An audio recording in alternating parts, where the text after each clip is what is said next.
rivals, welcome to Bax Attacks. The long-awaited update is here, and the new currency Mithril has arrived in the country of Astara. So we have a content update to go over. The Fireborn event, just a reminder that Pyre will be lasting through November 30th.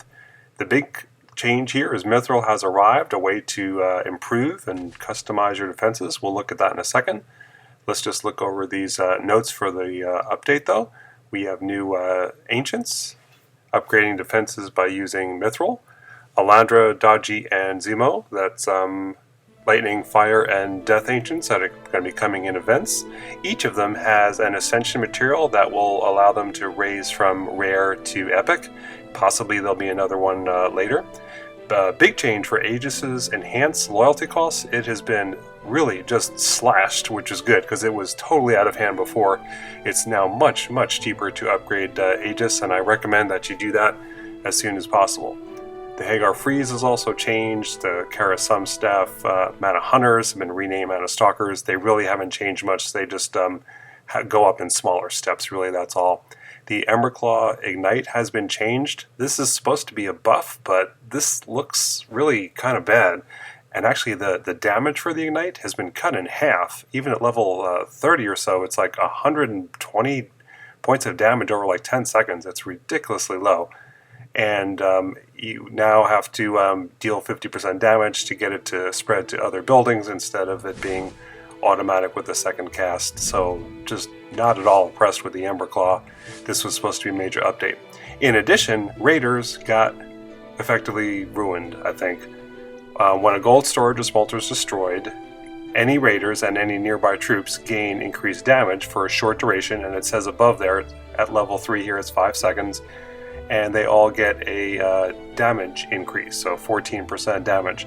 The problem here is they no longer multiply. That was the really kind of fun or cool, unique thing about Raiders and why they were getting an interest lately. Initial tests with those, just they aren't too impressive. The damage per second is so low. You're giving up a troop squad to get a 14% damage when the Raider itself does very little damage and doesn't last all that well. His hit points was doubled, but still not real excited about the Raider increase. Alright, now Mithril, I am excited about that one. And it basically is, you can think of it as like the defenses now have sockets that you can place the Mithril in, and where do you get them from? The main place right now is from this new Ancient Trial. You can get 3 Mithril from that, and that's from leveling up these 3 Ancients, Wajin Aegis, and Admiral Lee up to level 35. Before then, there are a number of diamonds you can get, so quite a few from that. And I'm just 1 level away from that from Wajin, so we were going to do that in just a second. Now note, I do have 1 Mithril already, and I got that from a daily reward actually. Also note that there's a rare Primus chest on sale for half price, and if you need some extra Primus to level up these Ancients, that's a good way to get that. So I was very surprised to see the Mithril come out of the daily chest. I heard that might be the case, but it's live already, and I've heard other people get that as well. So definitely be doing those dailies if you aren't already. Alright, so Wajin is now level 35. I've completed the new trial. And we'll take a quick peek at Ember Claw again here. He's level 27 here, and the damage is just really small. It's supposed to benefit the elementals that he casts with the second spell. The problem is I never use those. I don't have reason to. His Dragon's Blood is this really interesting spell. It reduces damage by 90% and heals the units over several seconds as well. So anytime I've used him in the past, I've wanted to like the Ignite, but I haven't, and I've just used the third spell, and I've never used the Fire Elementals. Their damage is just so low, even with a 50% increase. If they're only doing 20 DPS, going up to 30, well, I mean, just not worth it. Alright, so there's 3 Mithril for that Ancient Trial. Going in and claiming there. Alright, so let's see where this Mithril can go and what kind of choices you have when you place it into a defense. They will go into all of the defenses except for the spell towers, which kind of already powerful enough. And once you have some Mithril, you'll see a new button, Mithril Upgrade Tree. So, for example, the Skywatcher can reduce the damage from arrow units, not too bad. Preferentially target dragons, or have dragons and mana hunters have their damage reduced by 25% for 5 seconds. So for one Mithril, that's not too bad. The other one with one Mithril is the Watchtower, and here's some really nice one. The Flame one ignites the troops and does some little bit of extra damage. The Chill one I like a lot here. The units become chilled, slowing movement by 50% and attack speed by 25% for a good 5 seconds. Execute affected troops will fall instantly if below 20% of their maximum health. So both of those effects are pretty nice. Actually, as you'll see in a minute, I'm going to put Chill on a arrow launcher, so I'm going to put Execute on this one. And you can see here that there are ways to upgrade. So the first one, it costs 1 to pop in there. It'll cost 2 more to pop in more, and that'll give an increase in the health bonus and damage bonus. So it'll be interesting to see if the Watchtower ones affect the dragons or not, or just troops. Because if they can chill them and slow them down, that's going to be very nice for reducing sweeps. Alright, so the other defenses, the Catapult is a splash defense. The Density one for 3 Mithril. Affected troops are stunned for 1 second. That's a pretty nice one. I think that's going to be quite effective. Antipody, affected troops that are burning take more damage. And then the other splash one is the Arrow Launcher. And now because this one has such a large range, and because it affects so many units, I think this is probably going to be a really good choice for most people. The Flame one does an additional 20 per second and ignites them. The Chill one, affected troops become chilled. That's the same one as the Watchtower. However, remember that this is is going to affect many troops, so I'm really liking the Chill one, and that's what I'm going to put on here. Execute is another very interesting one. I might put that on the second Arrow Launcher when I get my next 3 Mithril, whenever that will be. Now, you're not stuck with your choice. If you want to remove it, there's a diamond cost. It's modest. It's not too big, and you won't get your rings back, but you will definitely get the Mithril back. So you will never lose your Mithril. All right. Now, in terms of the ancients that were changed or tweaked a little bit, Wajin got a significant change, and I just want to see him in action. The Cauterize spell, the second one that used to cost 10 mana, now only costs 5. Boy, I'd like to use Zilla on this one. It's Nature Knight, so that was plus 3 mana bonus. Alright, so that Purifying Flames will cause immediate 20% damage of their maximum hit points on both your own troops and on the enemy ones. So that's a lot of damage if you can cast it on a number of enemy buildings. The Cauterize one will remove the healing that comes after the Purifying Flames. And on your own troops, it will also give them 35% increased attack speed. And that's for a good 11 seconds, so that's pretty nice. But the power is using those two one after the other, kind of a 1-2 punch.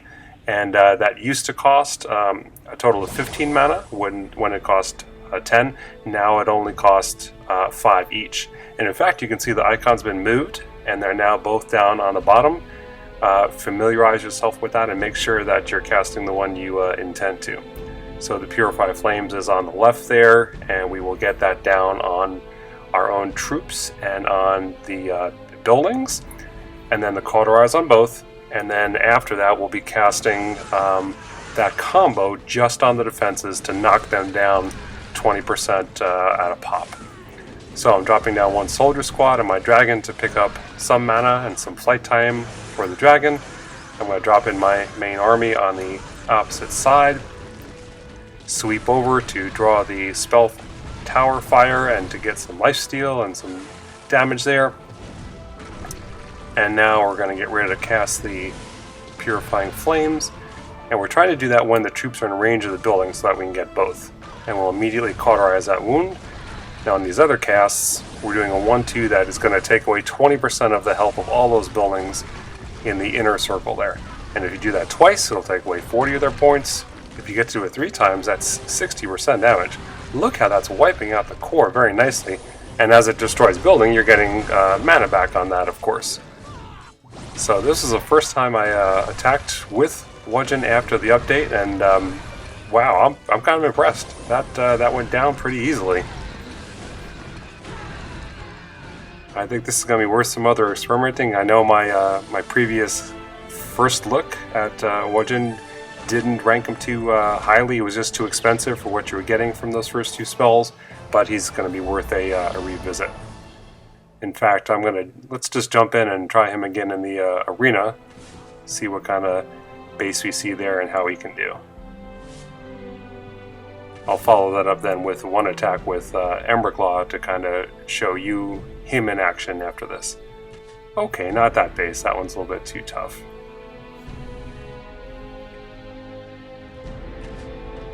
Stronghold 14, probably not just yet. I'm still getting used to him. Here's a Stronghold 11, so it shouldn't be too bad. It's got the pretty strong central spell towers, and this is the downfall of many ancients that have no direct spell tower control, so this is going to be a good test for him, I think. Alright, so we'll get that rebuilding in mana over there. We're going to come in from the south where there's that big cluster of buildings and really not much defending it. And I hope that by the time they reach the stronghold, that the spell towers won't be getting them too much. Alright, the mana should build up pretty quick. Definitely encourage a mana hunter with this ancient, because getting that extra mana is going to be very important for his effectiveness. And if you don't, the troops are going to be sitting ducks for the spell towers. So we'll do that 1-2. As soon as we get the mana, we'll do that again. And you really do want to wait for the 10 mana to appear before casting those. The reason is after... Wow, that just went down quick. Alright, that worked very well. So yeah, the defenses will immediately start healing after the Purifying Flames if you don't cauterize the wound. And the third spell just to see what that looks like. Alright, well I'm looking forward to trying him out a bit, and I guess that's what Space Ape was trying to encourage. The fact that he's now level 35 and I had no intention of getting him that high definitely encourages us to try that. If you haven't tried Aegis, by the way, he's quite a strong ancient, got some good spells, the trample and the heal one, so check that one out as well. I've kind of liked Admiral Lee for a long time, but I know he's not a favorite for most people. The ability for him to tell the troops where to go is quite handy. Alright, so let's see. Is this a good base for Ember Claw to try? It should be. It's a Stronghold 13, but it's not too tough a one.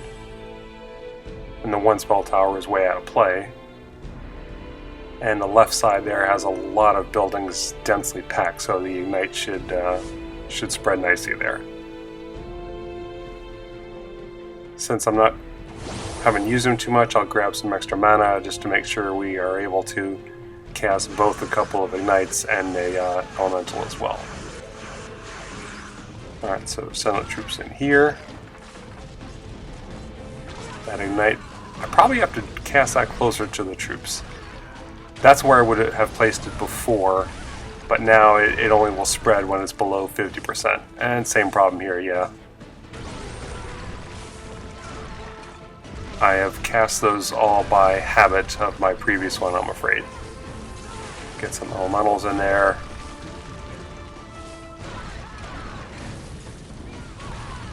So due to the dragon sweep over, it did spread, but it's just not doing any damage.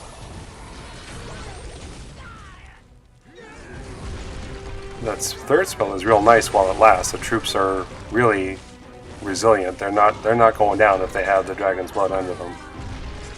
When it does wear off, and if there's a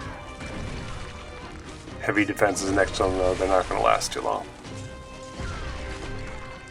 Alright, so we'll just experiment around with the Ignites a little bit more.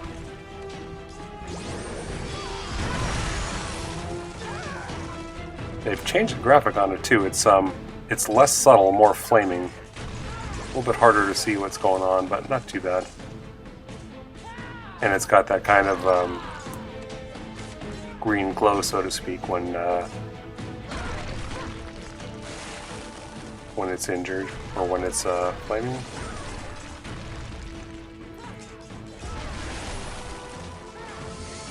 Okay, as soon as it's cast on there, it gets that green glow.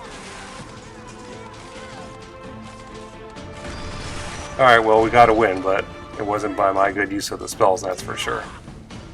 I think I'm much more interested in Huajin and Admiral Lee. Ember Claw remains by far the worst dragon in the game. I hope he gets a more serious buff at some point soon. Even as a used as a dragon, his damage and his health just are the other dragons are completely better in both of those departments. But I like the guy. I hope we can prove him. Alright, just a couple other things coming up. The Rack and Ruin 3 campaign is coming up December 1st, and the Alandra Ancient will be the prize for that. And one thing you should note, there is a bug with this update, in that spell towers, especially the Freeze Tower, are now overruling the debuffs of Siku, Sulric, Moloch, Forval. So a lot of people have been getting raids ruined by that. So be careful about that. Go back to Jal or use Taliesin maybe until they fix that bug, and Space Ape is aware of that, and they're going to try to fix that as soon as possible. So, a lot of good stuff in this update, and hope you enjoy it. Here's just a picture of Daji. She's going to be a rare Fire Ancient. She'll be coming up in an event soon. Her first spell is kind of interesting, the Summon Vassal, and that one will convert troops to your side. So those Malice Statue dead troops and the Bunker troops, you can bring them over to your side. That looks kind of cool. She's got some other interesting spells as well, and she's got that Ascension material, so I think she's going to be quite an interesting Ancient. Alright, so hope you enjoy the update. Thanks for watching.